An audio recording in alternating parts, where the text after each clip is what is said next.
Hey, this is Tara Lynn with 5 Acres Honey Farm. It's been quite a while since my last video. It is February 1st, 2020, so went through a whole season without giving an update on the hives. It's a lot smaller than it was last summer, for sure. All of these colonies here are queens that emerged last year, so this is their first winter, and they're all doing well so far, as of last weekend at least, when I last inspected.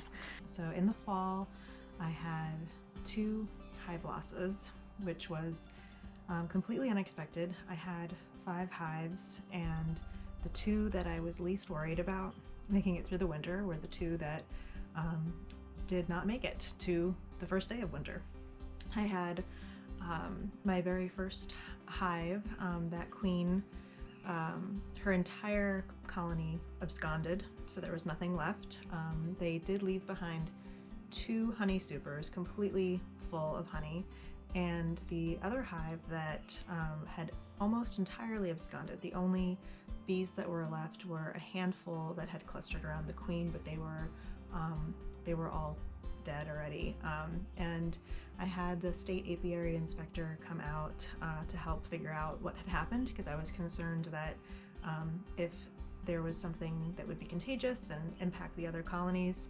And we determined that all the bees that were left had at least 1 varroa mite on them. So even though I treated with oxalic acid, at the right intervals during the summer, I felt really overwhelmed last year with so many hives that I did not do any sugar shakes or alcohol washes or any kind of mite counts other than checking the IPM board. So I feel responsible for not keeping on top of that, and I want to be better with that in this year, 2020.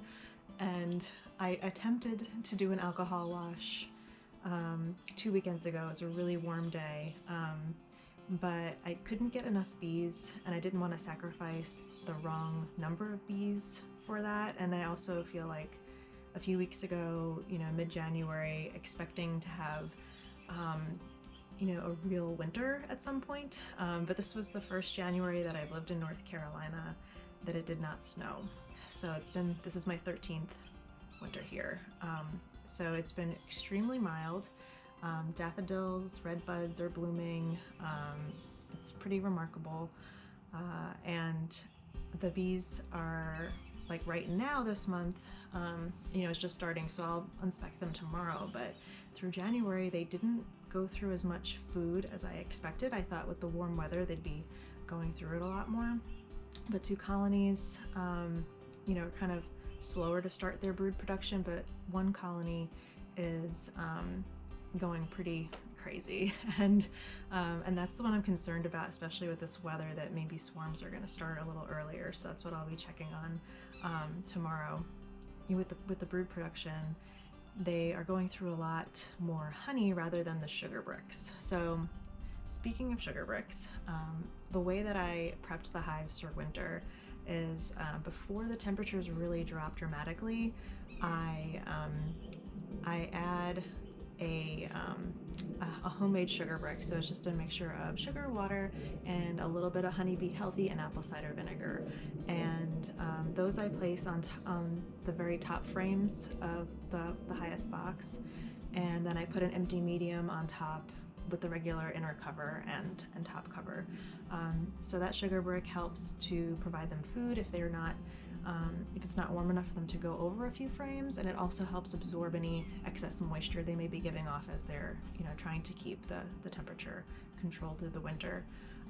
So a few of the hives, the 2 of the 3 that I have remaining here, have a lot of their sugar bricks left. 1 hive is almost through with it, and that's the one that's really ramping up their brood production, and they got through several frames of honey.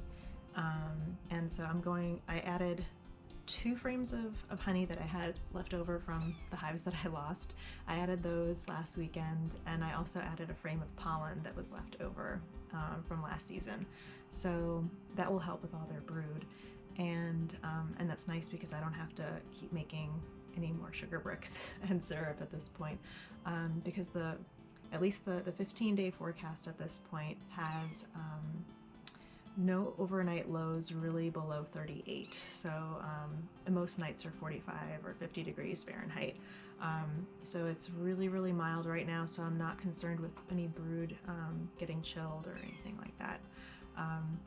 So with the attempt that I made to do the alcohol wash, part of the reason that I did not go forward with it was, one, because I didn't have enough bees, but also because I couldn't bring myself to kill innocent bees. So I need to get over that, because I know that it's for the greater good of the colony and for the whole bee yard in general if I have a good gauge of the mite population in each colony. And when I do need to treat, I want to be able to see if it's effective, because last year I just treated thinking it worked, and obviously it did not, given the losses that I had. But so far, this is my third winter with bees, and I went in on December 21st with 3 hives, and we've got, we still have close to 2 months left of winter, and I know a lot can still happen, but as far as it's looking right now, although it's a gray winter day, it's actually fairly warm here. I really don't need this jacket. And it's gonna be 60 something tomorrow, 70 the next 2 days after that. So I think they're in the clear, but who knows if we get an ice storm or a blizzard or anything like that. But I think their populations are strong enough where they'll be fine. Yeah, so thanks for watching, and we'll talk soon.